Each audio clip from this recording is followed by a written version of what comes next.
নমস্কার বন্ধুরা, আজকে বানাবো পেঁয়াজি ছোলা। নিয়েছি ছোলাটা জল দিয়ে কুকারে দিয়ে দিলাম একটা মাঝারি সাইজের আলু দিয়ে আমি সেদ্ধ হতে বসিয়ে দিলাম। একটা সিটি দিয়ে নামিয়ে নিলাম। তারপর কড়াতে ফোড়ন দিয়েছি গোটা জিরে আর গরম মশলা। এখানে আমি 4টে পেঁয়াজ কুচি করে কেটে নিয়েছি। দিয়ে দিয়েছি 4টে কাঁচা লঙ্কা, কয়েক কোয়া রসুন। যেহেতু পেঁয়াজি ছোলা, পেঁয়াজটা তো একটু বেশি লাগবে। তারপর দিয়ে দিলাম লবণ, হলুদ, জিরের গুঁড়ো পরিমাণ মতো। দিয়ে মশলাটার সাথে ভালো করে মিশিয়ে নিলাম। মশলাটা ভালো করে মিশিয়ে নিয়ে দিয়ে দিলাম সেদ্ধ করা ছোলা আর আলু। ছোলা আলু ভালো করে মশলার সাথে ভেজে নিলাম।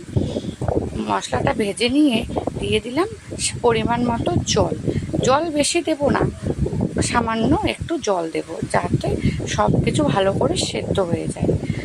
তরকারিটা রেডি হয়ে গেছে। দিয়ে দিলাম গরম মশলা দিয়ে রেডি আমার পেঁয়াজি ছোলা।